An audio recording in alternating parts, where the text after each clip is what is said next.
자, 오늘은 우리가 지난 시간에 우리가 본론으로 들어갔다 그랬습니다. 그래서 마지막 때에 대한 말씀을 우리가 조금 다루기 시작했는데, 자, 오늘 우리 마태복음 24장, 25장을 같이 좀 깊이 나누려고 합니다. 자, 우리 마지막 때에 대한 말씀을 제가 좀 얘기하면서 구약에 있는 말씀들 가운데서도 마지막 때에 대한 많은 내용들이 나온다 그랬죠. 그리고 요한계시록에 가서 마지막 때에 대한 말씀들이 많이 나옵니다. 그래서 예수님의 말씀은 구약과 계시록 사이에서 이 마지막 때에 대한 말씀을 하셨고, 예수님이 말씀하심이 정말 권위가 있죠. 그렇죠? 예수님이 이 땅에 오셔서 직접 말씀하신 말씀이기 때문에 굉장히 권위가 있다라고 우리가 볼 수 있습니다. 그래서 예수님이 말씀하신 이 말씀과 이것을 우리가 쫙 풀면은 이 구약과 계시록의 중간 다리 역할을 굉장히 많이 해줄 수 있는 그런 말씀이라고 볼 수 있습니다.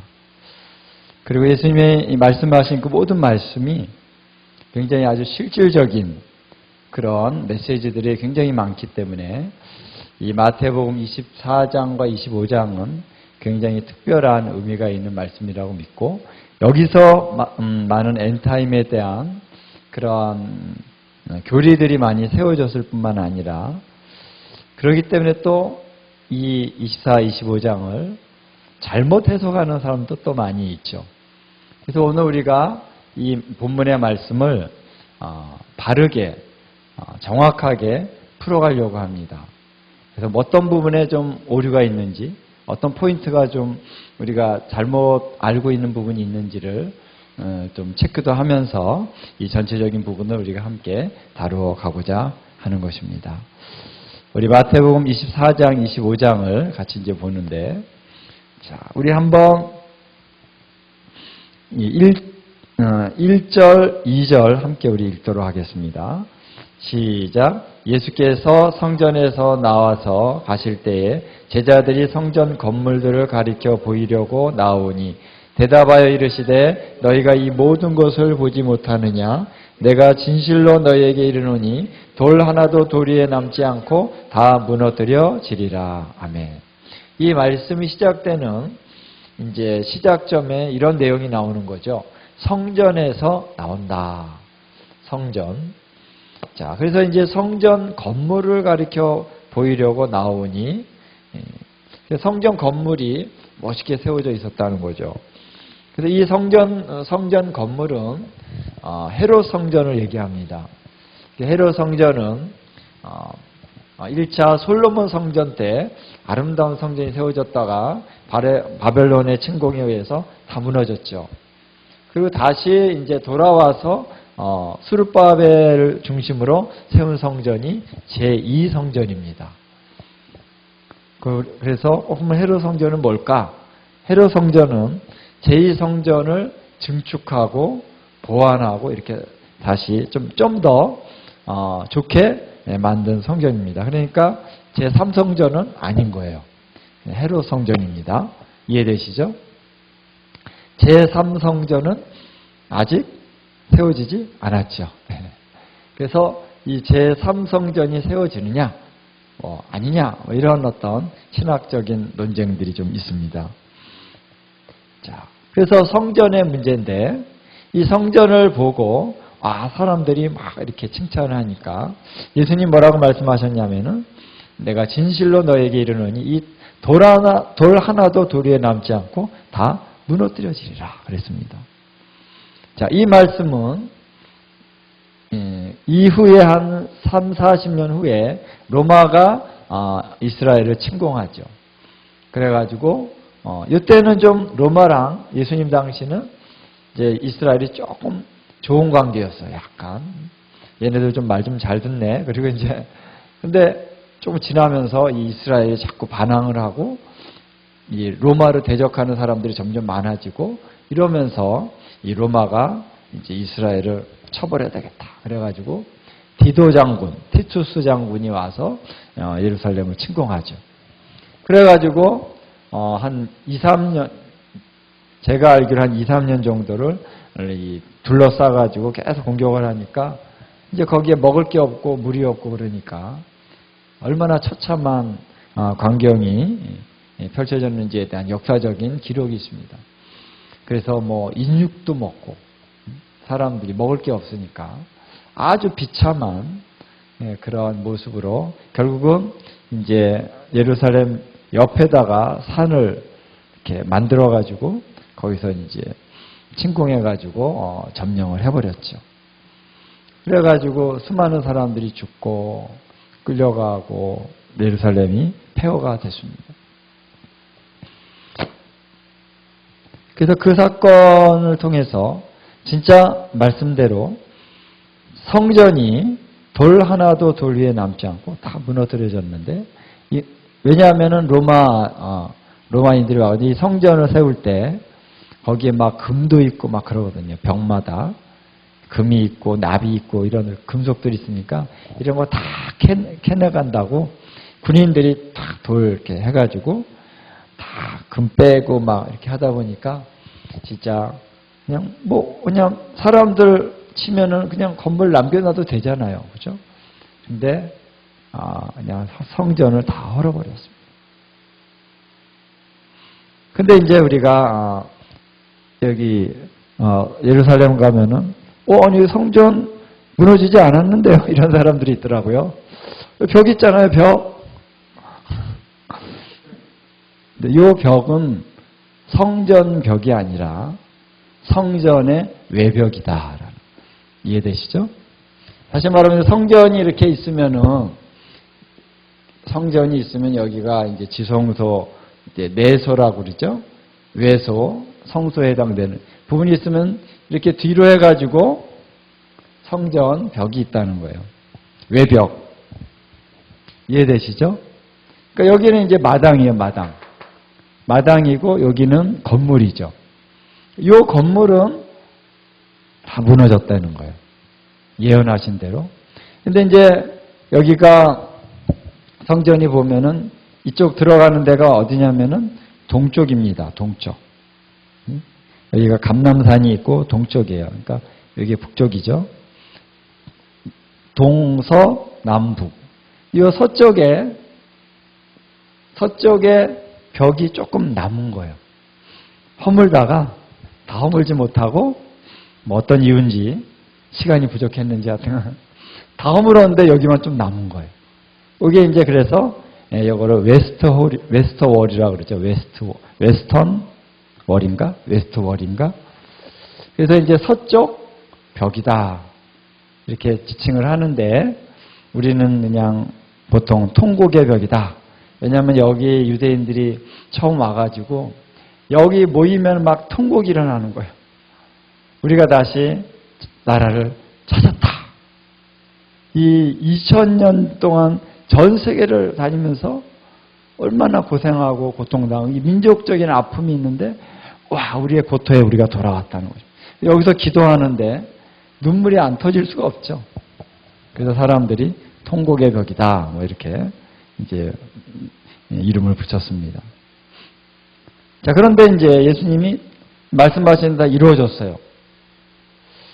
그리고 나서 이제 2절을 사건이 일어난 다음에 제자들이 예수께서 감난산 위에 앉으셨을 때 제자들이 조용히 와서 우리에게 이르소서 어느 때 이런 일이 있겠사오며 또 주의 임하신과 세상 끝에는 무슨 징조가 있사오리까? 이렇게 질문을 했습니다. 질문을 한번 우리가 잘 분석을 해보면 어느 때에 이런 일이 있겠습니까? 첫 번째 질문이죠. 그럼 이런 일이라는 건 뭡니까? 이 돌 하나도 돌 남지 않고 이 성전이 다 무너지는 일이 언제 있을 것입니까? 그 다음에 또 주의 임하심과 세상 끝에는 무슨 징조가 있사오리까? 크게 이제 두 가지의 질문이죠. 그렇죠? 첫 번째 질문에 대해서 예수님이 24장, 25장 내내 답이 없는 것 같아요. 이건 언제 무너진다.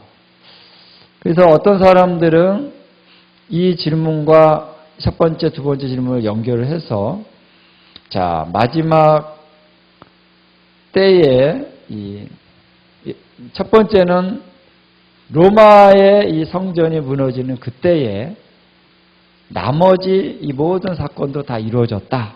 이렇게 해석하는 사람도 있고요. 벌써 이제 끝났다는 거예요. 어떤 사람은 이 성전이 다시 무너진다. 돌 하나도 돌 위에 남지 아니하고 제3성전이 다 무너진다. 이렇게 이제 해석하는 사람이 있고 여러 가지가 있다는 거죠. 그러나 이제 전반적으로 우리가 이 말씀을 쭉 볼 때, 자, 첫 번째 질문에 대한 대답을 예수님이 굳이 왜 안 하셨을까라는 거예요. 언젠가 무너지긴 한다라는 거예요. 그건 분명히 얘기했는데 언제냐, 언제 무너지느냐, 그리고 언제라고 하는 포인트에 대해서 예수님이 정확하게 답을 안 하셨어요. 그렇죠? 근데 이제 누가복음을 한번 봅시다. 누가복음 병행 구절인데 손에다 딱 이렇게 하시고 다시 돌아올 거니까 자, 우리 말씀을 이렇게 여기저기 많이 우리가 여행을 다닙니다. 예. 여행을 다닌다고 생각하시면 됩니다. 자, 21장 보면은 예수님이 이제 5절, 6절에 함께 읽어보겠습니다. 21장 5절, 6절 시작. 어떤 사람들이 성전을 가리켜 그 아름다운 돌과 헌물로 꾸민 것을 말하며 예수께서 이르시되 너희 보는 이것들이 날이 이르면 돌 하나도 돌 위에 남지 않고 다 무너뜨려지리라. 예수님이 요 누가복음에는 살짝 답을 하셨어요. 날이 이르면. 그렇죠? 그러니까 대답을 안 하신 게 아니라 하셨어요. 뭐라고 대답하냐면 날이 이르면. 그러니까 언젠가 무너진다는 거예요. 그렇죠? 자, 그런데 이 날이 이르면이라는 것이 마지막 때를 가리키느냐 아니냐 이런 문제가 있잖아요. 그렇죠? 예수님의 재림의 때와 딱 맞물려서 그 날에 이것이 무너지냐. 그날이 도둑같이 오리라. 주의 날이 도둑같이 이런 말씀들이 참 많잖아요. 그죠? 그러니까 그날과 이 날 같은 날 아니냐? 이렇게 이제 질문을 던질 수가 있습니다. 그렇죠? 우리 성경을 연구하는 사람으로서 마땅히 질문을 해야죠. 자, 그런데 이제 원어를 보면 이 날이라는 것이 단수일까요? 복수일까요? 복수. 아, 찾아보고 얘기하신 건가요? 우리 한국어 성경에는 단수잖아요. 역시 눈치가 빠르셔. 근데 원어를 보면은 날들이라는 거죠. 이 날과 날들이라는 거는 굉장한 차이가 있어요. 이제 이 구약에도 보면은 날들, 마지막 날들, 마지막 날들이라고 이게 나온 그 구절과 그날에 마지막 날에 주의 날에 단수로 나온 것은 차이가 있습니다. 대체로 단수로 나오는 것은 바로 그날 예수님이 이 땅에 촥 오신 그날을 가리킬 경우가 많아요. 근데 날들이라고 얘기했을 때는 같은 마지막 때에 대한 사건이지만 예수님이 오시기 전에 그 기간 동안을 얘기하는 경우가 많다라는 거예요. 그래서 날들이라고 하는 거는 예수님이 그 오시는 그날하고는 다르다는 거죠. 그래서 조금 하나를 예를 들다 보면은 마지막 날에 단수일까요? 복수일까요? 단수. 복수. 이 마지막 날에 주의 재림의 날에 딱 마지막 날. 근데 성경에 보면은 마지막 날들 복수로 나온다는 거예요. 요엘서에. 그러니까 우리가 이렇게 정확하게 해석을 해야 되는데 이 본문이 정확하지 않으면 정확한 해석이 어려운 거죠. 그러니까 마지막 날들. 그래서 부흥이 일어나는 성령을 부으시는 그것은 예수님이 이 땅에 오시는 그날이 아니라 그 전에 그런 날들에 성령을 부으시는 거예요. 할렐루야. 그러니까 여기서도 날들이라는 거예요. 날들. 그러니까 이것은 예수님이 오시기 전에 날들이 이루고 다 무너뜨려진다. 답을 하신 거예요. 그렇죠? 이제 마태복음에는 안 나왔지만 누가복음에는 나왔다. 자, 대답이 되셨죠? 첫 번째 질문을 대답을 누가복음에 가서 하셨다라는. 자, 그런데 이제 두 번째 질문. 이 두 번째 질문은 누가복음이나 마가복음 또 안 나와요. 안 나오나? 체크를 해봐야 돼. 누가복음에도 약간 그러니까 정확하게 질문이 분리가 안 돼 있고 마가복음이나 누가복음은 약간 두리뭉실하게 섞여서 돼 있죠. 근데 마태복음은 정확하게 분리해서 이것을 질문하고 있다라는 거예요. 두 번째는 주의 임하심과 세상 끝에는 무슨 징조가 있사오리까? 나오죠. 그래서 이 마태복음 24, 25장은 바로 이 질문에 대한 대답으로서 예수님이 쫙 하고 계시는 것이다라는 거예요. 주의 임하심이라고 하는 이 단어는 파루시아라는. 그래서 예수님의 그 재림의 날, 예수님이 나타나시는 날을 바로 파루시아라 그런다라는. 나타난다는 뜻입니다. 그래서 이 땅에 예수님의 그 영광이 딱 나타나는 그것을 파루시아라 그런다. 단순히 오신다, 다시 오신다라고 오신다는 의미가 아니라 나타난다는 뜻입니다. 이해되시죠? 이 파루시아를 데살로니가 후서에 보면은 이제 적그리스도가 나타난 그거에 대해서도 이 파루시아라는 단어를 써요. 나타난다는 것. 그래서 주의 그 임하심과 세상 끝에는 무슨 징조가 있사오리까? 여기 이제 세상이란 단어가 나옵니다. 세상 끝. 지난번에 얘기했죠. 이 세상이 아니라 세대다라는 거예요. 아이온. 그래서 세대 끝에 우리가 지금 살고 있는 그런 모든 날들이 하나님의 그 정하신 날들이 세대가 있다는 거예요. 그렇죠? 옛날에 구약의 세대가 있고 신약의 세대, 시대, 아이온이 있다는 거예요. 에이지. 근데 이 시작을 어디서부터 보느냐에 따라 이제 달라질 수 있지만 어쨌든 이 끝이 있다는 거예요. 끝이. 이 시대의 끝. 그때는 어떤 징조가 있겠습니까? 라고 이제 시간적인 질문으로 질문하고 있는 것이다. 라는 것입니다. 그래서 이제 여기서 세상 이 세대 끝에는 무슨 징조가 있습니까? 라고 대답을 했을 때 14절에 보면은 그제야 끝이 오리라. 끝이 나오죠. 자, 그래서 예수님이 이제 대답을 쭉 하시는데, 자, 먼저 우리가 예수님이 말씀하신 말씀을 전체적으로 한번 내용들을 한번 쭉 요약을 한번 해보겠습니다. 전체를 먼저 보고 그 다음에 부분을 볼 때 부분의 의미도 우리가 제대로 파악을 할 수가 있기 때문에 전체를 한번 보겠습니다. 자, 24장 4절로 14절. 이것은 제가 이름을 붙였는데 진통의 시작이다 이렇게 제가 이름을 붙였습니다. 자, 왜냐하면은 이제 8절에 보면은 이 모든 것은 재난의 시작이라 이렇게 나옵니다.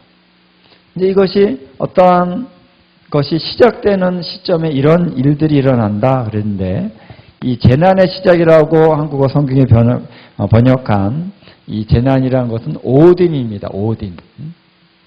오딘이라는 단어가 뭐냐면은 산모가 이제 진통을 하죠. 산고의 진통을 오딘이라고 그럽니다. 그래서 오딘이 시작이 됐다라는 거예요. 그러니까 무엇을 출산하기 위한 오딘이냐, 산고냐, 예수님의 파루시아를 출산하기 위한 오딘이다. 이해되시죠? 그렇죠? 근데 이 파루시아가 나타나기 위해서 하나의 진통이 시작이 되는데 그 진통이 시작되는 현상이 뭐냐? 미혹이 있고 그리고 전쟁이 있고 뭐 재난 난리와 난리의 소문이 있고 또 기근과 지진과 전염병과 마태복음에는 전염병이 안 나와요. 근데 누가복음에 가면은 마가복음에도 전염병이 나옵니다. 왜 마태복음은 안 나오는지 모르겠지만 그래서 자 처처의 기근과 지진과 전염병과 나라가 나라를 민족이 민족이 또 대적하고 난리와 난리의 소문이 일어나리라. 그리고 미혹이 있고 그 다음에 너희들을 환난에 넘겨주고 너희를 죽일 것이다. 내 이름 때문에 모든 민족이 너희를 미워할 것이다. 나오죠. 그러니까 이러한 일들이 일어난다라는 것입니다. 자, 이런 일들이 처처에서 일어나게 되는 이러한 일들이 일어나는 것은 바로 이것이 오딘의 시작이다라는 것입니다. 오늘 저와 여러분이 지금 이 산고의 시작이 진통의 시작이 시작되는 시점에 우리가 있지 않을까 그렇게 생각을 해보는데 아니면 중간쯤 벌써 왔나 모르겠어요. 어쨌든 이것들이 시작이 되고 있습니다. 그래서 우리가 지금 많은 어려움들이 있고 문제가 생기고 우리나라도 굉장히 지금 막 진통을 하는데 보면은 전 세계가 진통을 합니다. 다른 나라들 다 보면 문제가 없는 나라가 없어요. 미국도 그렇고 뭐 러시아 물론이고 지금 아프리카의 나라들도 뭐 옛날에 좀 평온했던 나라들도 지금 막 문제들이 막 일어납니다. 이게 하나님께서 전 세계를 흔들고 있는 거예요. 그래서 진동할 모든 것을 내가 진동시키리라. 그랬죠? 왜? 진동치 아니하는 하나님의 나라만 딱 서기 위해서 다 진동시킨다고 했어요. 그래서 진동이 일어나고 있습니다. 그렇죠? 그래서 이런 일들이 벌써 일어나고 있다라는 것입니다. 그래서 우리 진통에 대한 얘기를 지난번에도 했죠. 딱 났다가 한참 후에 또 진통이 확 왔다가 조금 더 빨리, 좀 더 강하게, 좀 더 빨리, 더 강하게 마지막 그 출산이 가까웠을 때는 다다다다닥 나다가 으악 그리고 이제 아기가 응애 그리고 태어나는 거 보셨죠? 예, 저도 우리 첫째, 둘째는 이제 못 들어갔는데 좀 바뀌어가지고 막내 출산할 때는 제가 들어갔어요. 우리 아들하고 같이 들어갔습니다. 우리 딸은 학교를 가야 돼가지고 못 갔는데 우리 첫째, 둘째가 이제 아들이거든요. 그 아들하고 저하고 같이 출산하는 데 가서 현장에 있었습니다. 물론 가까이는 못 가니까 간호사들이 다 하니까. 그래서 우리 막내가 태어났습니다. 그때 이제 조금 실감이 가죠. 근데 본인은 또 다르죠, 본인. 남자들은 잘 몰라요. 그렇죠? 그 아픔을. 어쨌든 본인이 겪었으니까 굉장히 아픔이 많이 있었을 건데. 그래서 우리 이 진통이 이렇게 시작되는 것처럼 지금 우리가 겪고 있는 이 진통은 소위 말해서 약과다라는 것입니다. 우리가 코로나 한번 겪었는데 막 세상이 다 망할 것처럼 생각됐는데 조금 지나고 나니까 또 다시 헤헤 이거 별거 아니네요. 그렇지만 이제 또 온다는 거예요.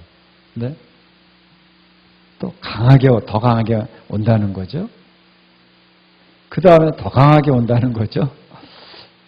그래서 이제 시작이 된 것입니다. 자, 이런 일이 있을 때 특별히 많은 사람들이 실족하게 되어 서로 잡아주고 10절에 서로 미워하겠으며, 이거는 뭐냐면 서로 잡아주고 서로 미워한다는 건 뭐냐면 이제 믿는 사람들 안에서도 이렇게 서로 잡아주고 미워하는 일이 일어난다는 거죠. 그리고 거짓 선지자가 많이 일어나고 미혹이 있고, 그래서 이것은 특별히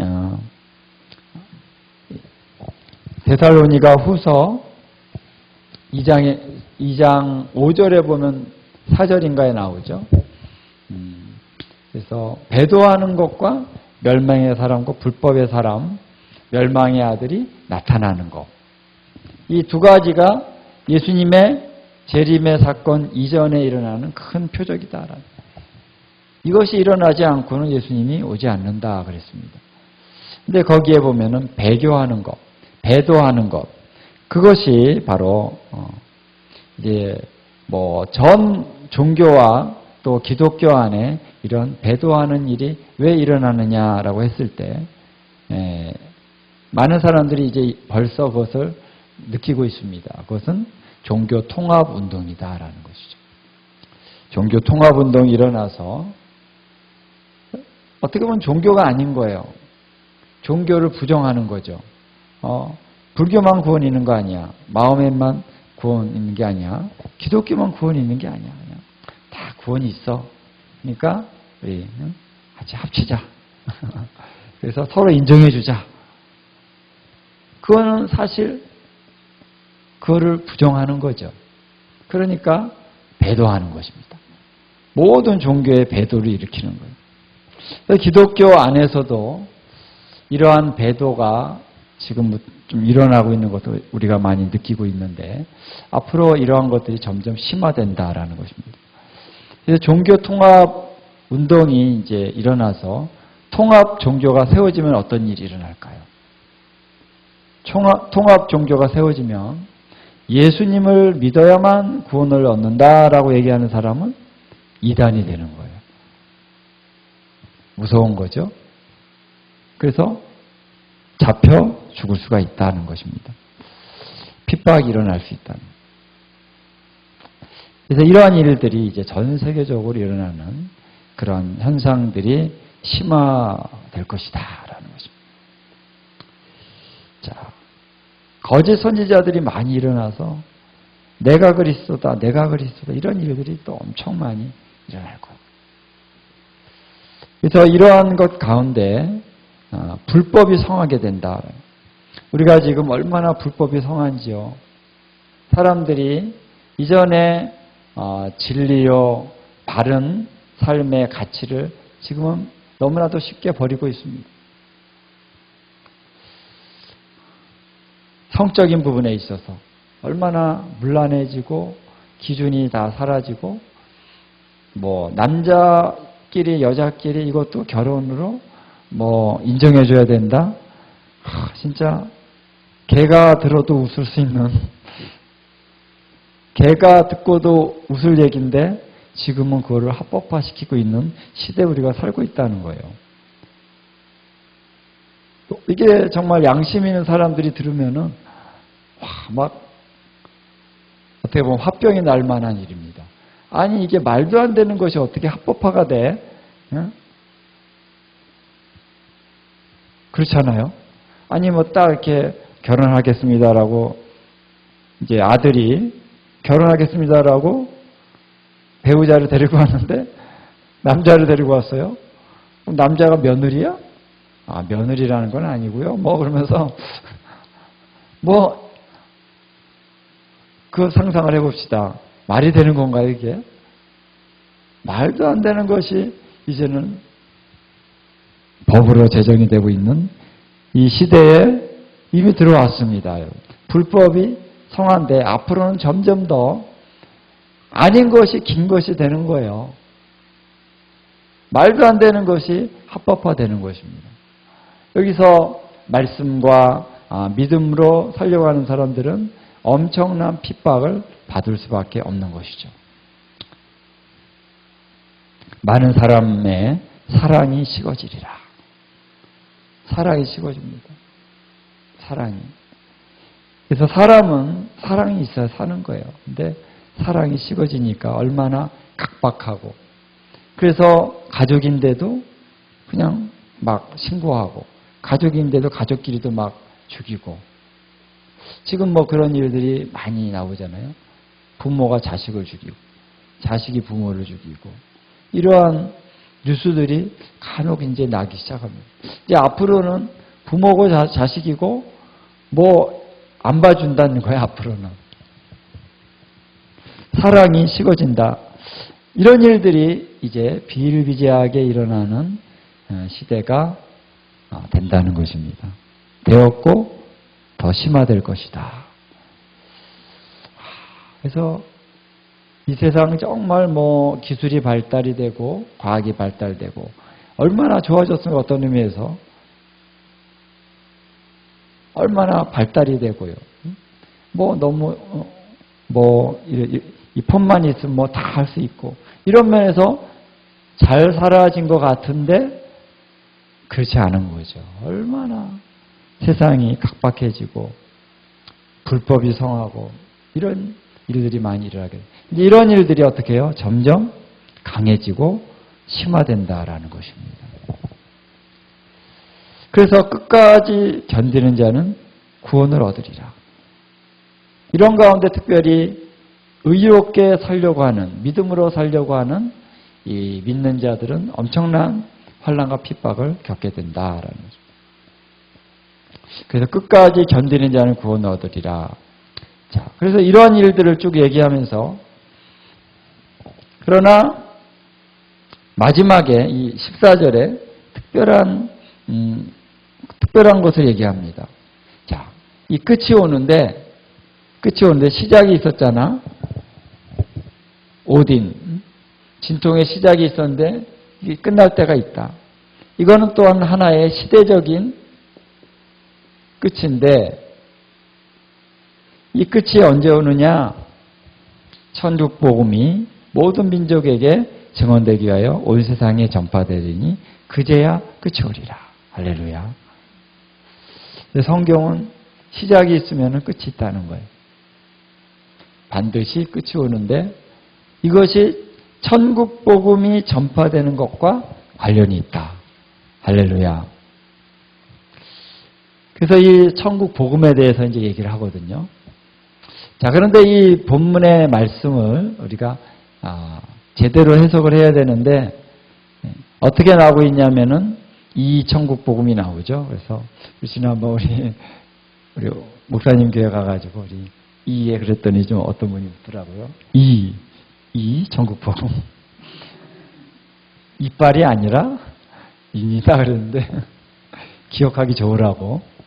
그래서 영어로 이제 보면은 여기 어떻게 나오냐면요. 원어랑 똑같이 해석한 차원에서 우리 영어로 나오면 this라는 말이 나와요. this gospel of the kingdom. 여기 이가 나온다는 거예요. 한국어 성경에도 나오죠. 요걸 빼먹으면 안 돼요. 왜? 한 말씀도 빼면 안 됩니다. 왜 예수님이 그냥 천국 복음이 전파되리니 이렇게 안 하고 왜 이라는 말을 썼을까? 지난번 들으신 분들은 잠잠하시고, 왜 이라는 단어를 쓰셨을까요? 이유가 있겠죠? 네. 혹시 아시면 얘기하셔도 됩니다. 자, 예수님께서 이제 24장의 말씀을 쭉 하면서 이라는 말을 쓰신 거는 뭐냐면은, 지금 24장, 25장의 말씀을 쭉 하잖아요. 그렇죠? 이 말씀이 바로 천국 복음이다. 왕국 복음이다. 이렇게 얘기하시는 거예요. 할렐루야. 그렇죠? 지금 내가 전하고 있는 것이 이 this 이것이 바로 왕국 킹덤 복음이다 얘기하시는 거예요. 그래서 여러분이 복음이라고 하는 것이 내가 예수님 믿고 구원받기 위해서 십자가에 죽으시고 부활하신 것까지 이제 복음이고 내가 이제 구원받고 이제 난 천국 갈 거야. 그런 차원의 복음만이 그것만 우리가 생각하고 거기 그 좁은 그 테두리 안에서만 우리가 복음이라고 이해해서는 안 된다는 것입니다. 마지막 때 어떤 사건들이 일어나느냐? 그래서 마침내 그분이 오시리라. 이것이 왕국 복음이라는 것이. 예수와께서 오신다. 할렐루야. 그게 복음입니다. 그래서 이사야서에서 나오잖아요. 그가 통치하신다. 왕국 복음입니다. 통치하시기 위해서 그가 예루살렘과 유다와 그리고 바로 이 시온산으로 오신다. 그게 복음입니다. 이 복음을 예수님이 24장부터 25장 마지막까지 쭉 전하는 것이죠. 그래서 다시 오시는데 회개하라라는 것입니다. 왜냐? 심판이 있다. 그게 복음입니다. 여러분 로마서 2장을 한번 보겠습니다. 로마서 2장에서 이신칭의의 복음을 전하는 그 로마서에서 바울이 복음을 얘기할 때 어떤 내용으로 얘기하느냐. 2장 16절을 보면 이런 말씀이 나옵니다. 시작. 곧 나의 복음에 이른 바와 같이 하나님이 예수 그리스도로 말미암아 사람들의 은밀한 것을 심판하시는 그날이라. 마지막 그날을 얘기합니다. 그날은 심판하시는 그날. 이게 뭐라? 이게 뭐다? 나의 복음이라는 거예요. 내가 전하는 복음이라는 거죠. 그렇죠? 이 바울이 전하는 이 복음이 뭐냐? 그 복음은 하나님의 복음이요, 은혜의 복음이죠. 근데 이 복음 안에 뭐가 있다? 심판하시는 그날에 대한 내용이 있다는 거예요. 그래서 예수님이 처음 복음을 이제 공생애를 시작하시면서 어떤 메시지를 전했습니까? 회개하라. 천국이 가까이 왔느니라. 그랬죠. 회개하라. 세례 요한도 회개하라. 천국이 가까이 왔느니라. 여러분 이것이 복음이죠. 복음 안에 뭐가 있냐면은 회개하라가 있는 거예요. 믿고 회개하라. 회개하고 믿어라. 근데 그 내용만 있는 것이 아니라 천국이 가까이 왔느니라. 있다는 것입니다. 할렐루야. 크게 두 가지라는 거예요. 천국이 오니까 회개해라. 그래서 이 천국이라는 말은 Kingdom of Heaven이죠. 근데 이 천국이라는 말은 이 마태복음에만 나와요. 그렇죠?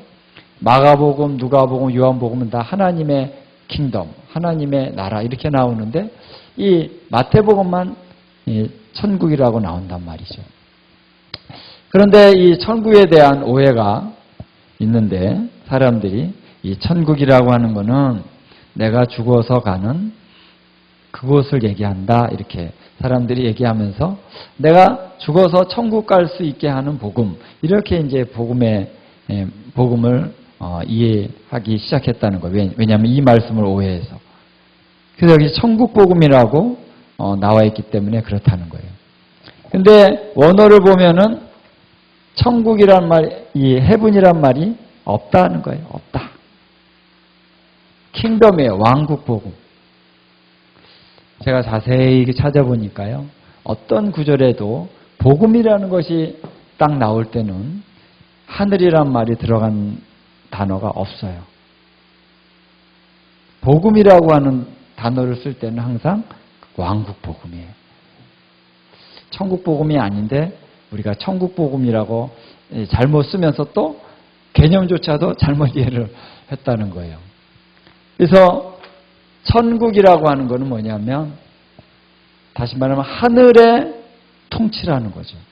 하늘의 통치. 하늘로 우리가 가는 복음의 그런 내용이 있다는 차원이 아니라 하늘이 통치한다는 거예요. 하나님께서 하늘의 왕이시고 그분이 하늘을 통치하는 것처럼 그분의 통치가 이 땅에서도 이루어지게 하는 것이 뭐다? 그게 왕국 복음이다.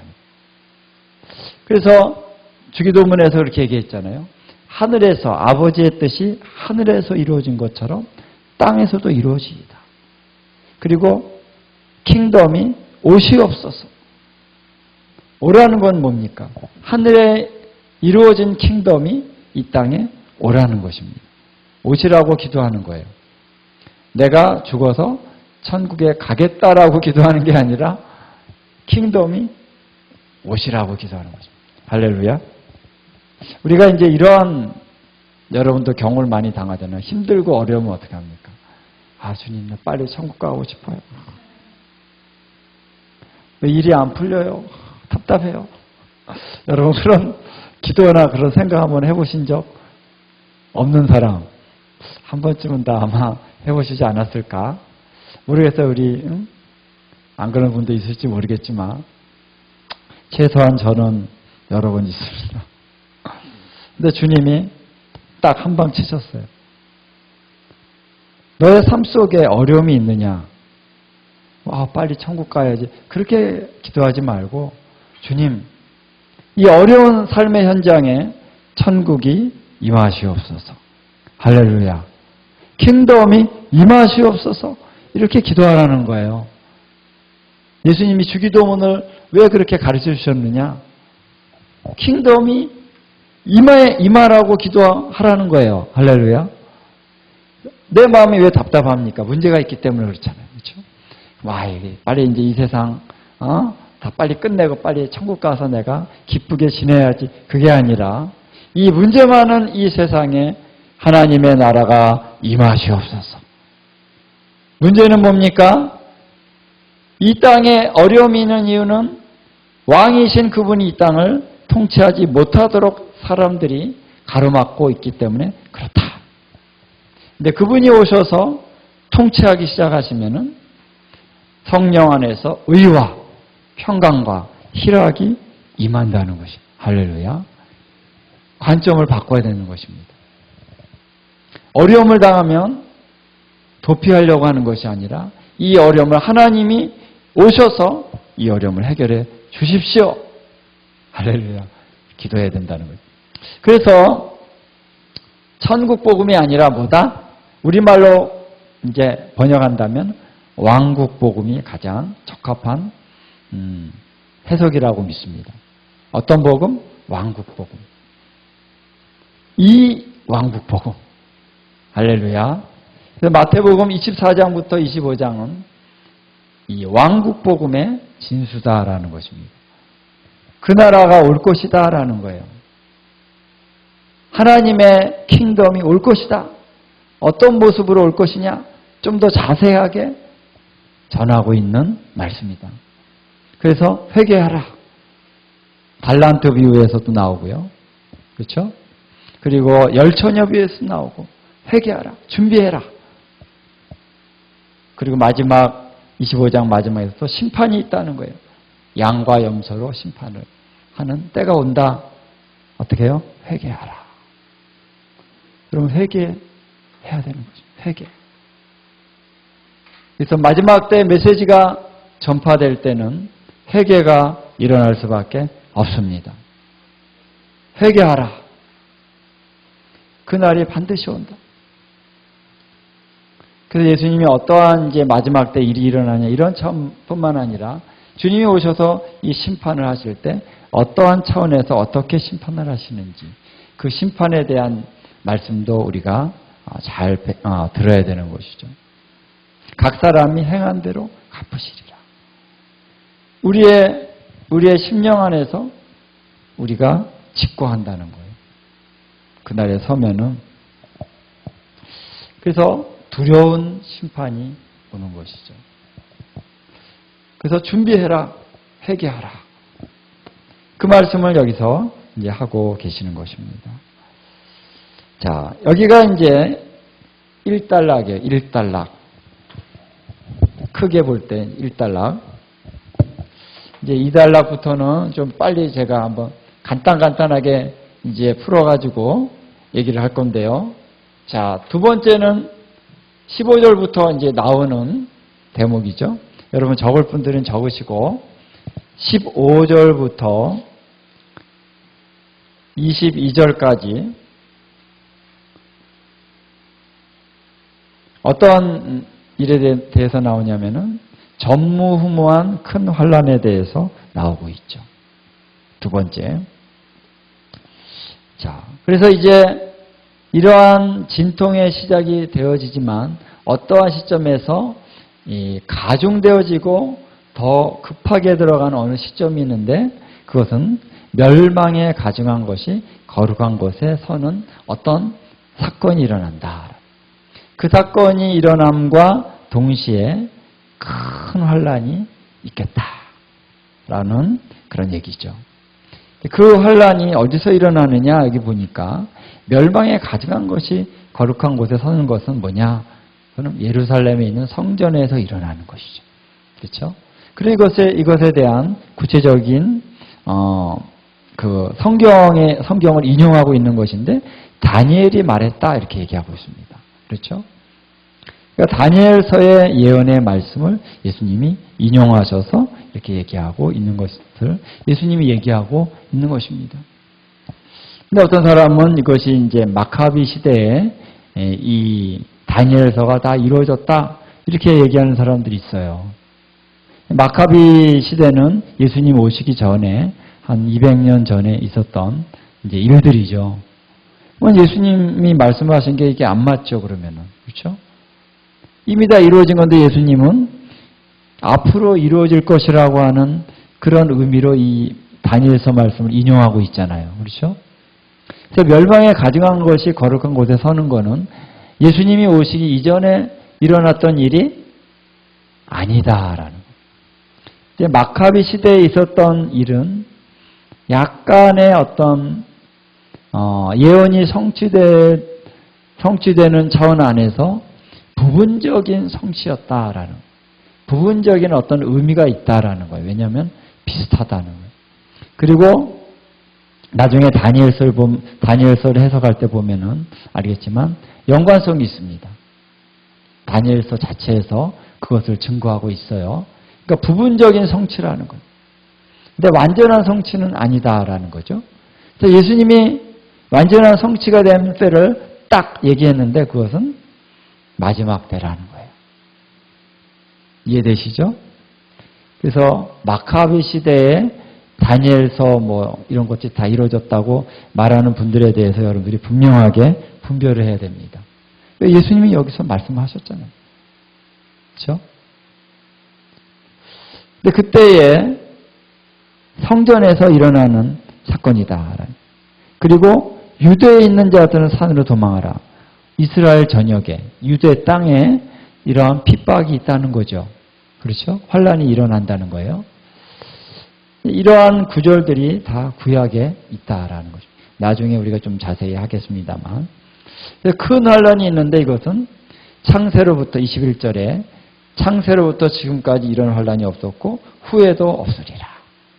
소위 말해서 전무후무한 환란이다라는 것입니다. 이 표현 자체도 이제 나오는데 다니엘서에 나옵니다.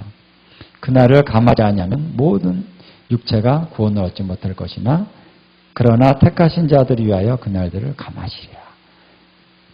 주님이 이런 말씀들을 분명히 이제 하고 계신다라는 거죠. 자, 이게 두 번째 단락이고 세 번째 단락은 뭐냐면은 자, 29절.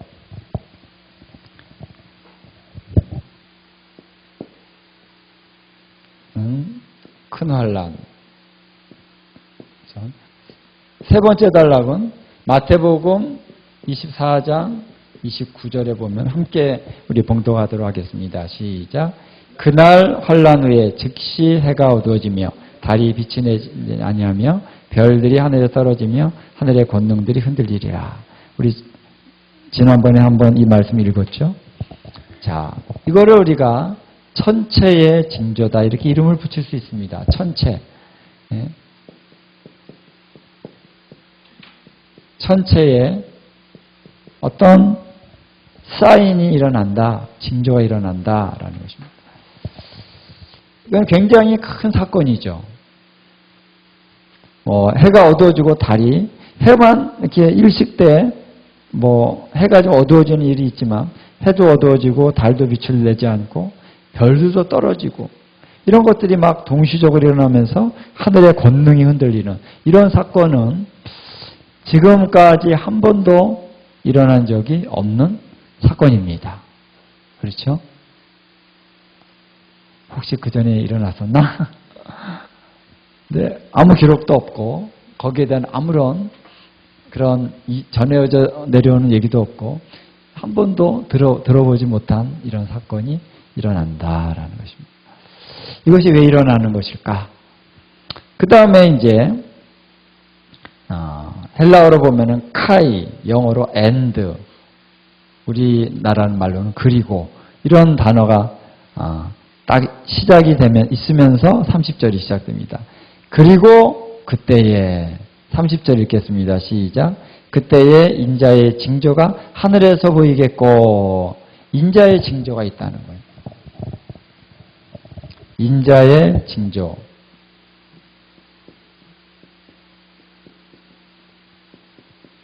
인자의 징조가 하늘에 있다. 하늘에서 보인다라는 거예요. 자, 제가 왜 여기서 30절을 중간에 끊었느냐 그러면은 여기에 또 and가 있어요. 이해되시죠? 카이, and, 그리고가 여기 있다는 거예요. 한국말은 그렇게 이제 아주 자세히 이렇게 얘기는 안 했지만 영어나 이제 헬라어 본문에는 and가 있다는 거예요. and라고 하는 것이 이 문맥에서는 중요합니다. 이 사건이 이거랑 어떤 순서적으로 이루어지지만 또 굉장히 좀 가까이 있는 사건이라는 것도 알 수 있지만 어쨌든 구별이 되는 어떤 그것이 있다는 거예요. 그래서 인자의 징조가 하늘에서 보이겠다. 이사야 40장에서 우리가 그 말씀 같이 연결해서 우리가 얘기를 했죠. 여호와의 영광이 나타난다. 할렐루야. 그래서 하늘에서 보인다. 하늘에서. 이런 부분 우리가 나중에 좀 더 자세히 나누겠습니다. 그 다음에 30절 이 뒷부분에 보면 그때의 시작. 그때의 땅의 모든 족속들이 통곡하며 그들이 인자가 구름을 타고 능력과 큰 영광으로 오는 것을 보리라. 자, 이제는 오신다는 거예요. coming. 오시는 과정 안에서 모든 족속에 통곡이 일어난다라는 거예요. 통곡. 그래서 이것은 예수님의 오심이 강림이라고 할 수 있죠. 강림이 시작이 되고 모든 족속에 통곡이 일어난다라는 거예요. 이것이 5번째입니다. 그 다음에 6번째는 여기 똑같이 이제 and가 여기는 모르겠어요. and가 있는지. 31절 함께 읽겠습니다. 시작. 그가 큰 나팔 소리와 함께 천사들을 보내리니 그들이 그의 택하신 자들을 하늘 이 끝에서 저 끝까지 사방에서 모으리라. 여기 and가 있는지는 한번 다시 제가 기억력이 좀 안 좋아서 기억이 안 나는데 나중에 한번 확인해 보도록 하고요. 31절에 보면은 큰 나팔 소리와 함께 천사들을 보내리니 택하신 자들을 하늘 이 끝에서 저 끝까지 모으리라 그랬습니다. 모으리라. 그래서 이것도 우리가 자세히 같이 나눌 것인데 6번째. 이거를 우리가 휴거 사건이라고 한번 이름을 붙여봅니다. 여기 자체에는 휴거라는 말보다는 모은다라는 이제 단어가 나오는데 이제 휴거는 들려 올라간다 이런 뜻입니다. 근데 이제 모은다라고 하는 단어가 이 계시록에도 나와요. 그래서 곡식을 모은다. 곡식을 모아들이는 걸 뭐라 그럽니까? 그걸 수확하다 내지는 추수하다. 그래서 우리가 대추수를 얘기하잖아요. 대추수. 대추수를 얘기할 때 우리는 예수님을 전하면 그 사람이 예수님 믿고 지금은 예수님 믿는 사람들도 우리가 추수 이렇게 얘기를 하죠. 그것도 맞습니다만 이제 추수라고 하는 것의 마지막 사건에서의 큰 대추수의 의미는 뭐냐면 그 영혼들이 샥 걷어져서 하늘로 들려 올라가는 거예요. 그래서 변화돼서 부활의 몸으로 바뀌어져서 예수님을 공중에서 만나는 이 사건이 바로 추수의 사건을 또 얘기하는 것입니다. 요한계시록 14장에 보면은 나와요. 거기 곡식을 모아들이는 것처럼 그 영혼들을 낫으로 샥 하니까 예수님이 이제 그 인자 같으시니까 낫으로 착 휘두르니까 그 영혼들이 곡식이 추수되는 것처럼 딱 모아진다 이런 말씀이 있거든요. 거기에 이제 그 단어가 하베스트, 그 하베스트 추수라는 단어가 나온다는 거예요. 그래서 요 휴거 사건이라는 것의 초점은 뭐냐면요. 부활과 연결이 되는 거잖아요. 죽은 자의 부활. 죽은 사람들이 다시 살고 또 살아있는 사람들도 변화되어져서 영광의 몸으로 바뀌어져서 함께 공중으로 들려 올라간다. 이렇게 나오죠. 자, 순서가 있습니다. 죽은 자들이 일어나요. 물론 영은 하늘에 있지만 그들의 몸은 여기 땅에 묻혀 있고 있으니까 그들이 하늘에서 일어나는 게 아니라 땅에서 일어나는 거예요.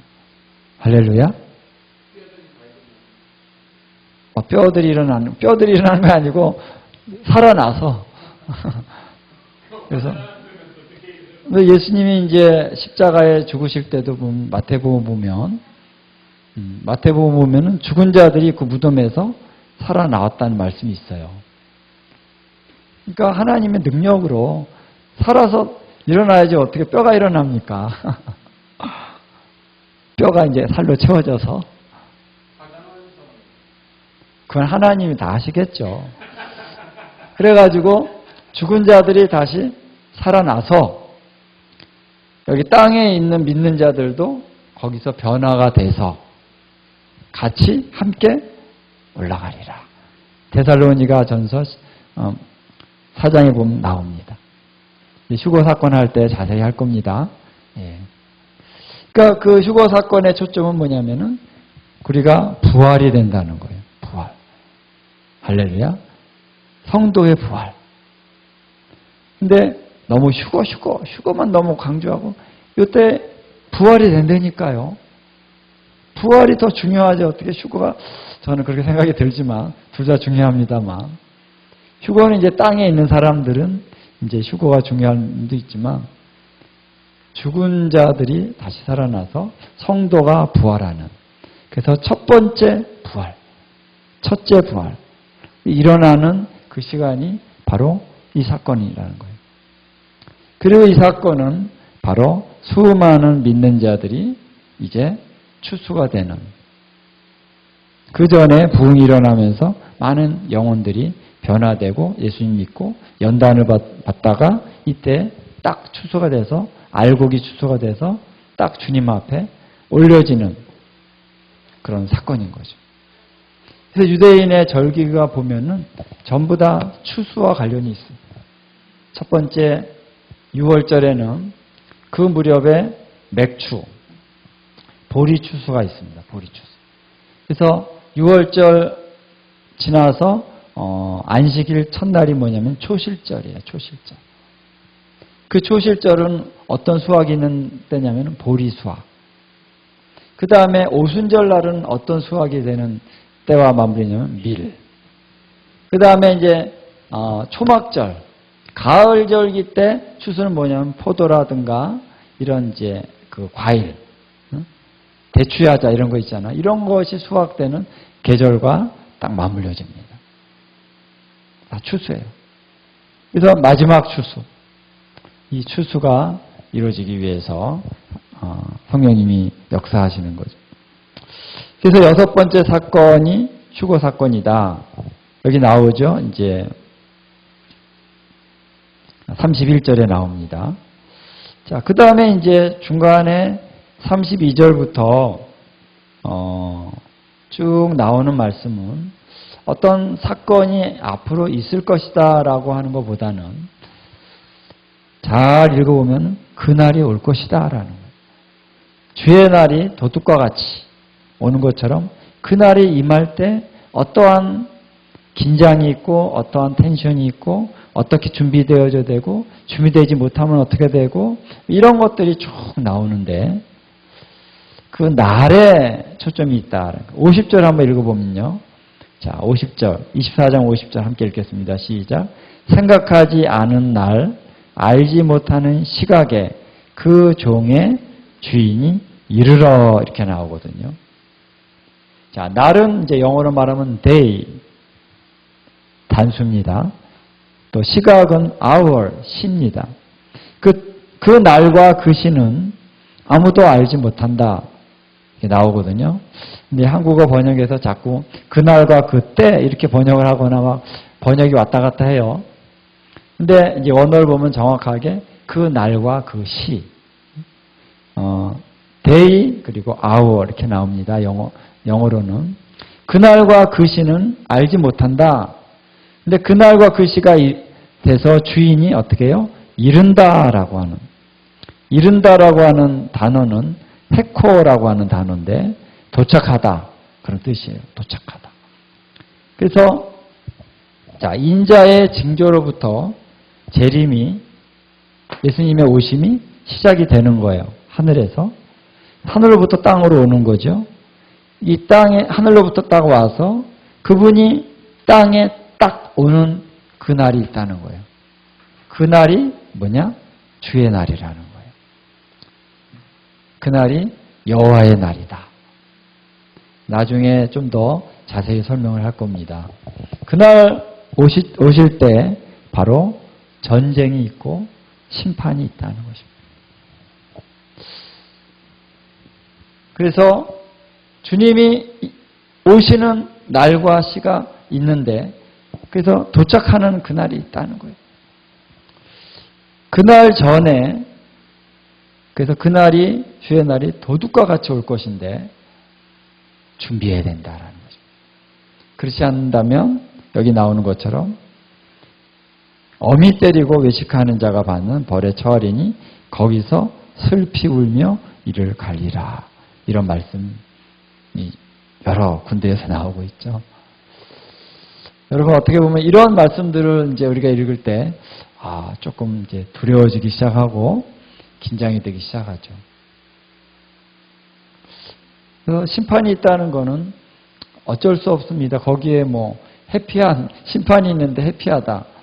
뭐 그렇게 얘기하기는 좀 어렵죠. 그러니까 심판 앞에서는 우리가 두렵고 떨림이 있어야 됩니다.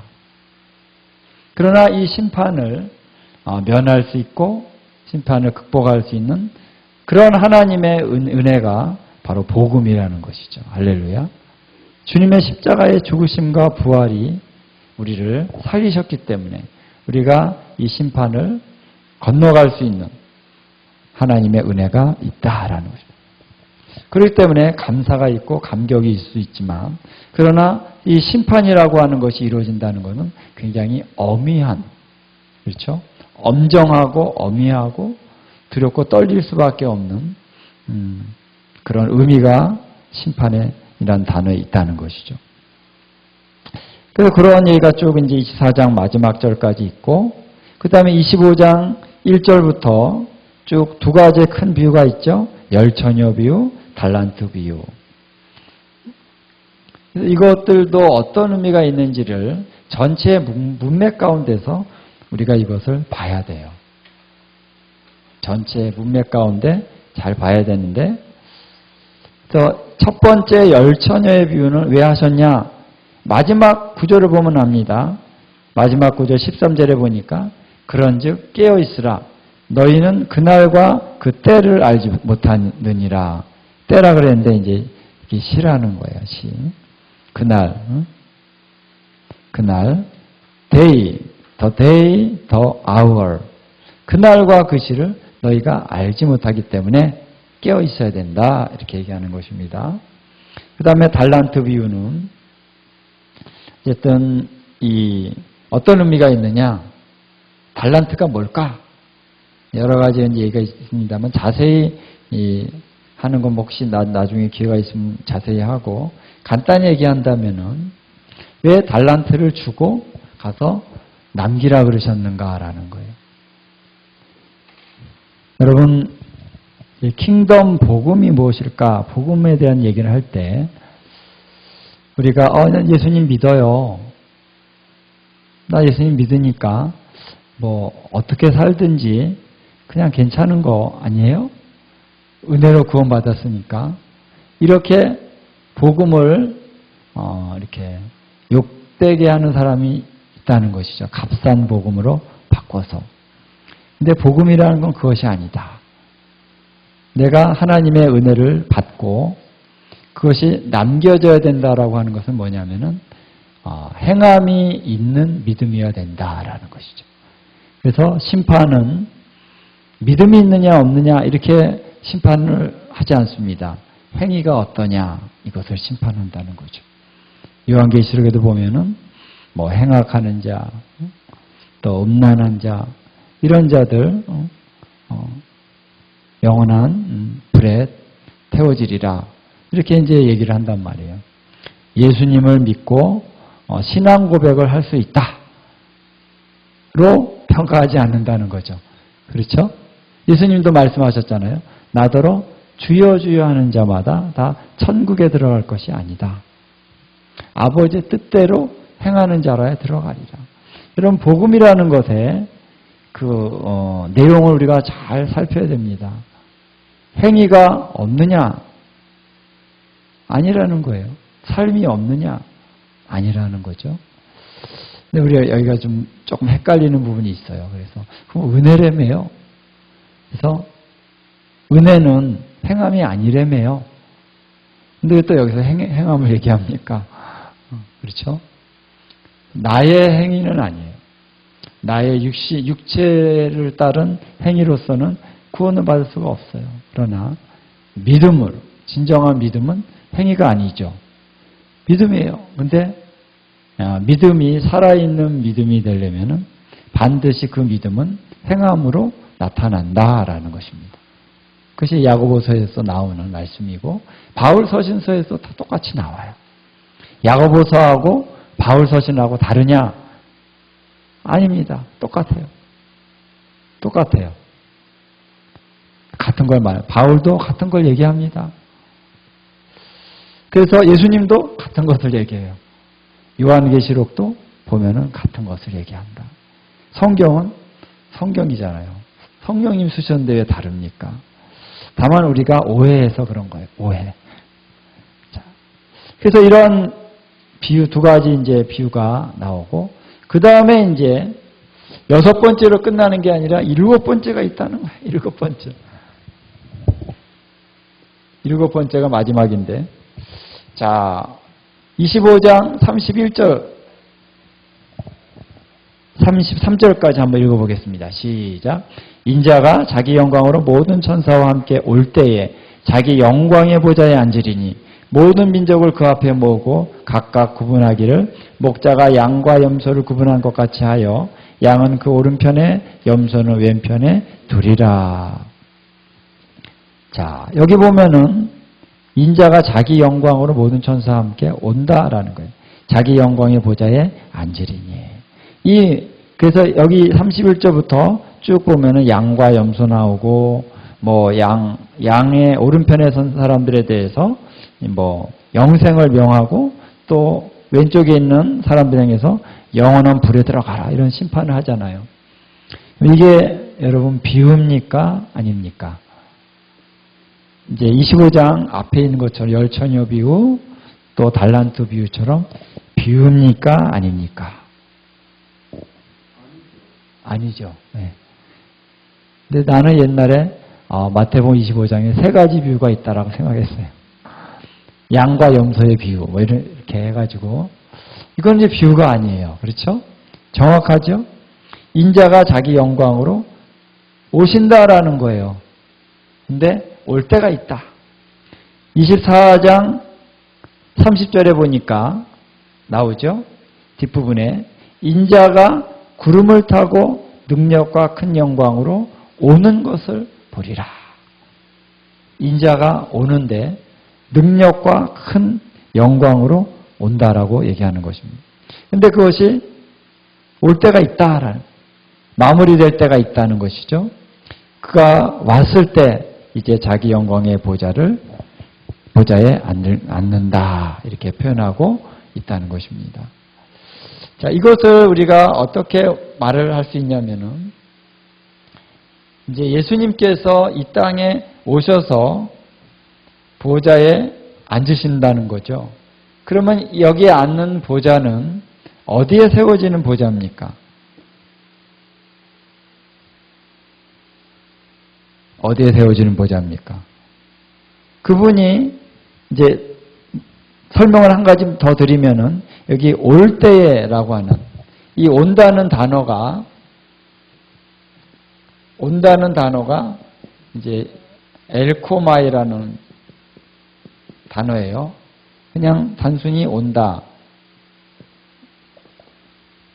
우리 come 그런 것처럼 온다라는 뜻인데 여기 24장 30절에 있는 오는 것을 보리라 하는 그것의 시제는 뭐냐면요. 현재형이에요. 현재형. 24장 30절에는 현재형. 현재형은 뭐냐면은 이제 현재 진행의 의미가 있습니다. 예수님이 지금 이렇게 coming, 오고 있는 것을 모든 족속이 보리라. 오신 것을 보는 것이 아니라 오고 있는 것을 본다라는 뜻입니다. 이해되시죠? 오케이? 근데 여기 이제 25장 31절에 있는 이 엘코마이는 부정과거형이라고 있어요. 부정과거형으로 쓰여져 있다라는 거예요. 가정법이고 부정과거. 아직 이루어지지 않았어요. 뭔가 미래적인 그런 의미가 있죠. 그리고 부정과거는 단번에 이루어진 사실. 단번에 이루어진 사실이나 어떤 진리를 얘기할 때 부정과거형을 쓰거든요. 그러니까 여기서는 왜 부정과거형을 썼느냐? 장차 오시는 것이 딱 끝날 것이라는 거예요. 이루어질 거라는 거예요. 할렐루야. 그러니까 25장 31절은 이루어진 것을 얘기하는 거고 24장 30절은 이루어지고 있는 것을 얘기하는 것이다 라는 거예요. 그래서 우리가 이제 헬라어 원어를 좀 봐야 됩니다. 이해되시죠? 그래서 그 의미가 뭐냐면은 앞에 거는 오고 계신 거 그리고 뒤에 것은 오신 거. 어디로 오셨습니까? 여기서는 어디로 왔다는 말이 없다 보니까 사람들이 어디로 오시는 겁니까? 그러니까 어디로? 땅으로 오시는 거죠. 하늘에서 땅으로 오신다 그러면 여기는 그런 말은 없는데 이제 이렇게 또 얘기를 할 수가 있어요. 그래가지고 우리가 그러면은 더 찾아보자라는 거예요. 마태복음 16장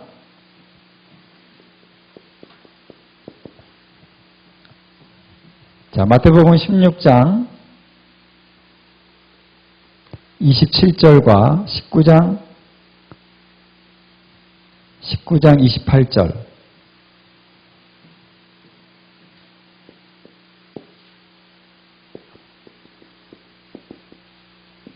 한번 우리 찾아서 한번 읽어봅시다. 자, 한번 16장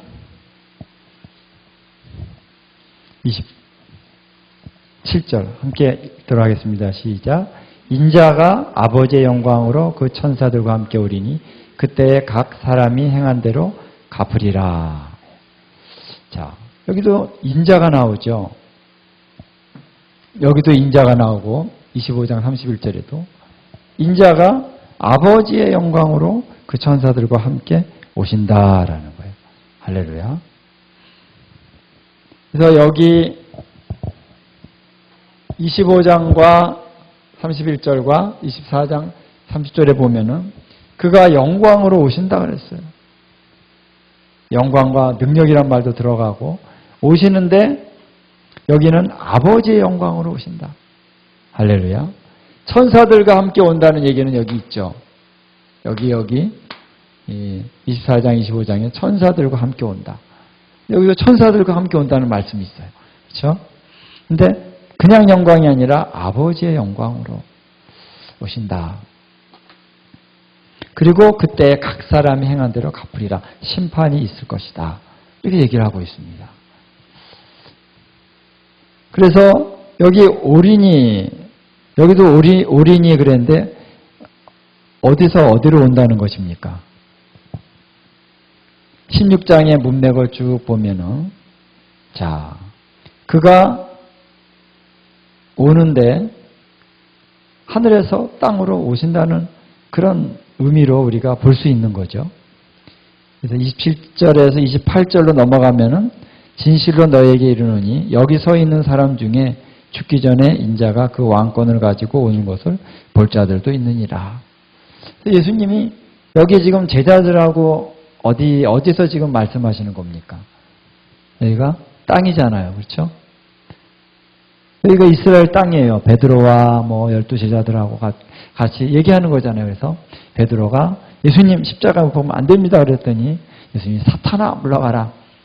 그 장면이에요. 그 장면. 그 뒤에 이 말씀을 하신 거니까 오신다 그러면 어디로 오는 겁니까? 땅으로 오신다는 거죠. 그렇죠? 이거는 우리가 이제 국어입니다. 국어.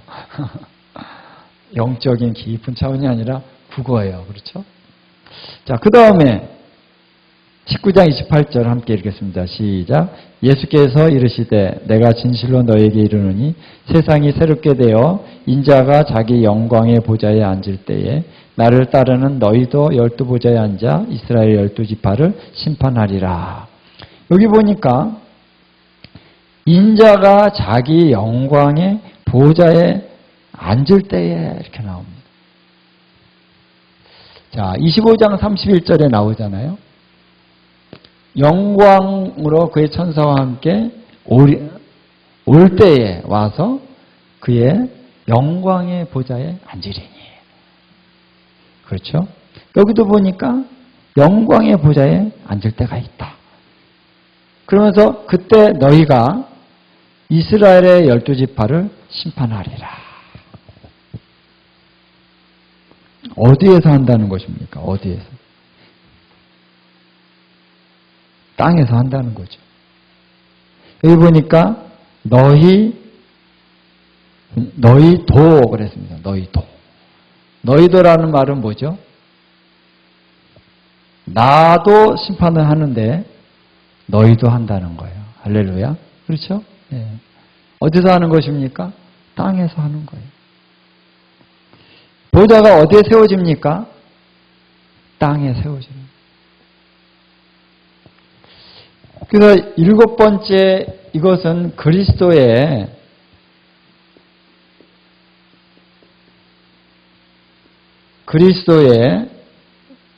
지상 통치를 얘기하는 것입니다. 지상 통치와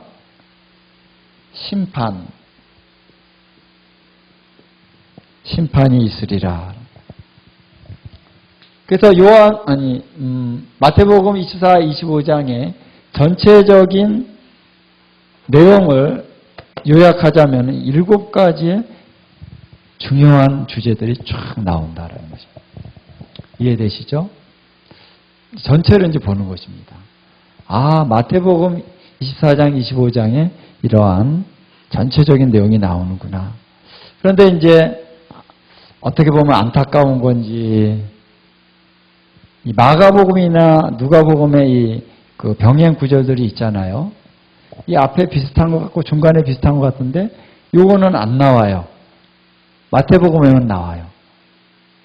이 그리스도의 지상 통치가 이루어지는 것은. 자, 그래서 여기서 이제 우리가 마태복음도 그리스도의 지상 통치를 얘기한다라는 것입니다. 그렇죠? 네. 이거는 요한계시록에나 있는 거 아닌가? 그래서 천년왕국, 천년 동안 성도들이 그리스도와 함께 통치한다는 거는 그게 무슨 지상 통치야. 뭐 이렇게 지금 통치하는 거야, 지금. 이렇게 얘기를 하죠. 그런데 요한계시록에 보면요. 땅에서 통치하라 하신다는 말씀이 있어요. 너희가 제사장들 되어서 그리스도와 함께 땅에서 통치하리라. 그리고 요한계시록의 문맥도 보면은 땅에서 통치하는 것입니다. 그리고 마태복음에도 땅에서 통치한다는 말씀이 나온다. 이 보좌는 어떤 보좌를 얘기하느냐? 나중에 좀 지난번에도 제가 그 보좌에 대해서 얘기를 했었었죠. 그렇죠? 어린 양의 보좌, 아버지의 보좌. 그래서 어린 양의 보좌가 지금 하늘에 가면은 아버지와 따로 보좌에 계신 것이 아니라 아버지의 보좌에 함께 앉아 계신다 그랬죠. 요한계시록 3장 21절인가에 보면은 내가 지금 아버지와 함께 앉아 있듯이 너희도 이제 나와 함께 앉는다. 그런데 지금 그러니까 어린 양 예수님만이 앉으신 보좌는 지금은 없어요. 그런데 여기 굳이 자기의 보좌, 그냥 보좌가 아니라 자기의 영광의 보좌에 앉는다. 예수님이 자기의 영광의 보좌에 앉는다는 말씀이 나오는 거예요. 이 지상에 세워지는 보좌에는 다시 말하면 예수님이 앉으신다는 거예요. 할렐루야. 그 보좌를 이제 구약에서는 다윗의 보좌라. 다윗의 자손이 다시 다윗의 보좌에 앉는 때가 온다라는 것입니다. 그 다윗의 자손이 바로 메시아다. 그 메시아가 와서 앉는 보좌를 다윗의 보좌다. 그래서 구약은 그렇게 얘기하고 있습니다. 그때 여러분 나눠드린 거 다 보셨죠? 그 신약에서도 이 앞에 부분에 보면은 메시아가 오셔서 다윗의 보좌에 앉으실 것이다. 그런 예언이 이제 성취된다. 이런 말씀들이 있습니다. 그래서 그리스도가 앉는 보좌는요, 이 땅에 세워지는 보좌예요. 여러분 전체적으로 좀 성경적으로 이해가 되십니까? 제가 막 여러분을 윽박질러 가지고 막 설득하는 게 아니라 성경에서 분명히 그렇게 얘기하고 있죠. 예? 그리스도 메시아가 앉는 보좌는 이 땅에 세워지는 보좌라는 것입니다. 논리적으로 여러분 다 증명이 됐죠? 예, 할렐루야. 이것이 이제 7번째 사건이다. 자, 그래서 이제 마태복음 24장의 내용이 이렇게 7가지가 주제가 딱 되는데, 오늘은 이제 첫 번째 주제를 좀 간단히 봤습니다. 다음 주부터는 두 번째, 세 번째, 네 번째 이제 쭉 볼 건데, 그래서 이 한 가지 한 가지 사건들이 다 특별한 어떤 의미가 있어요. 그리고 이것들은 하나의 클라이막스, 아까 진통의 시작이 있다면 출산이라는 것이 클라이막스이듯이 이 모든 이 진통이 점점 가중되면서 마지막 클라이막스, 출산을 하는 것이 뭐냐면 그리스도께서 이 땅에 오셔서 지상 통치가 또 심판이 시작이 된다. 이게 뭐냐? 이게 출산을 하는 것입니다. 클라이막스입니다. 이 클라이막스를 쏙 빼먹으면 안 되는데 다른 것만 얘기하고 이거는 아니야. 이렇게 이제 우리가 많이 얘기하는 경향이 있습니다. 그냥 여기서 딱 휴거 사건 하늘에 올라가면 끝이야 이제. 그래서 어떻게 해석을 합니까? 믿는 자들은 전부 올라가요. 올라가고 이 땅은 불바다가 되는데 심판의 날에 이 땅은 다 불바다가 된다.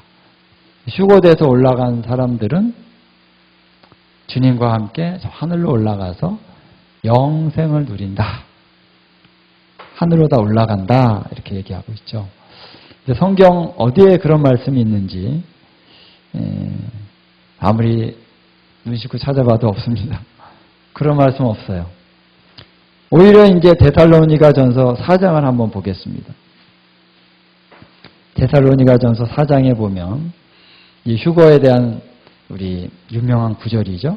우리 함께 한번 16절, 17절 한번 봉독 읽어보도록 하겠습니다. 이런 구절들은 계속 반복해서 이제 읽을 텐데 오늘 함께 다 같이 한번 봅니다. 시작. 주께서 호령과 천사장의 소리와 하나님의 나팔 소리로 친히 하늘로부터 강림하시리니 그리스도 안에서 죽은 자들이 먼저 일어나고 그 후에 우리 살아남은 자들도 그들과 함께 구름 속으로 끌어올려 공중에서 주를 영접하게 하시리니 그리하여 우리가 항상 주와 함께 있으리라. 아멘. 이런 말로 서로 위로해라.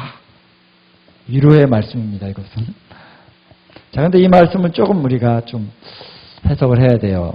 좀 시간이 갔지만 이것만 한번 보고 우리 마치도록 하겠습니다. 자, 주께서 호령과 천사장의 소리와 하나님 나팔 소리로 치니 어디서부터 오신다고요? 하늘로부터. 출발지가 어딥니까? 부터.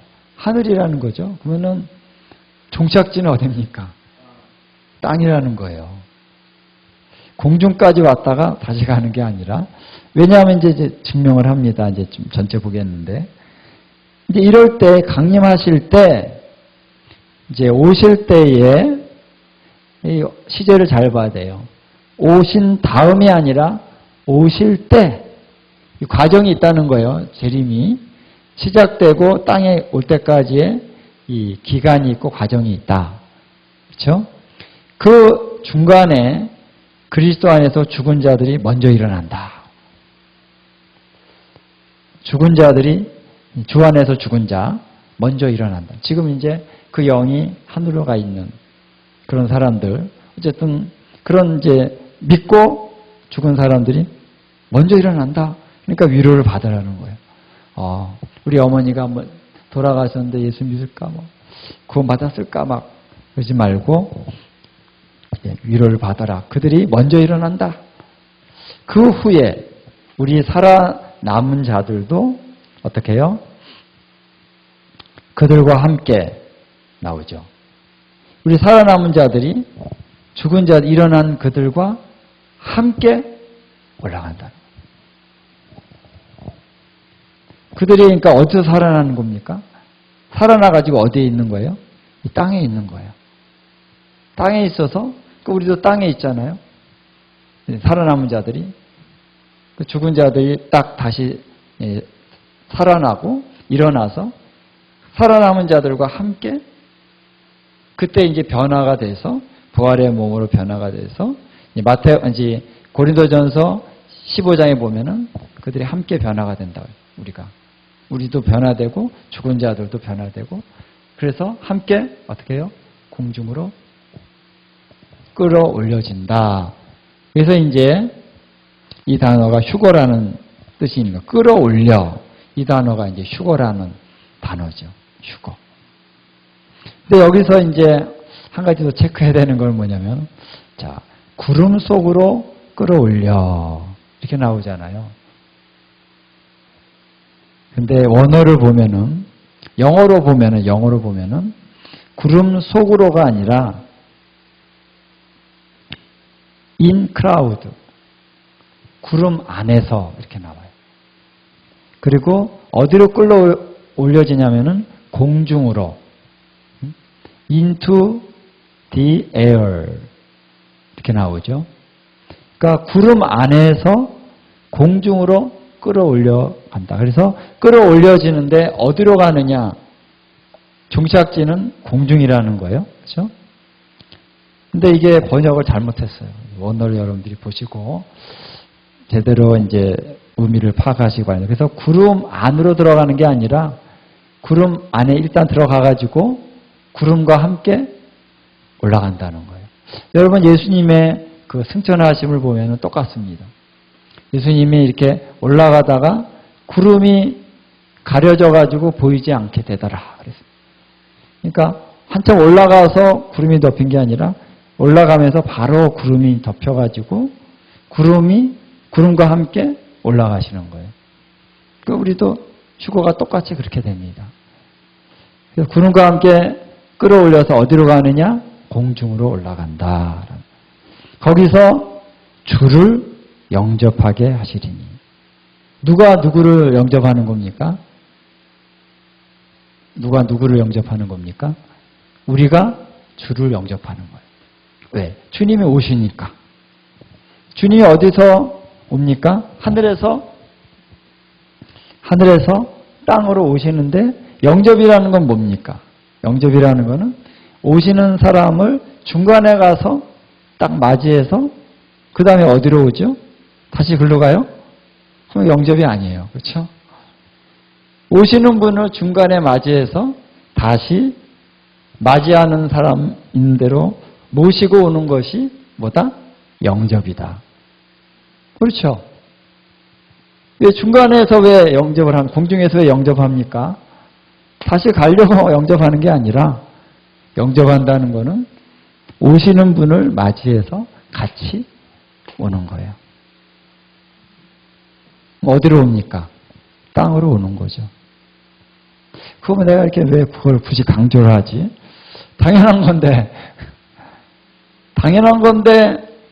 당연한 거를 지금 당연하다고 생각 안 하는 분들이 많아가지고 제가 강조를 하는 겁니다.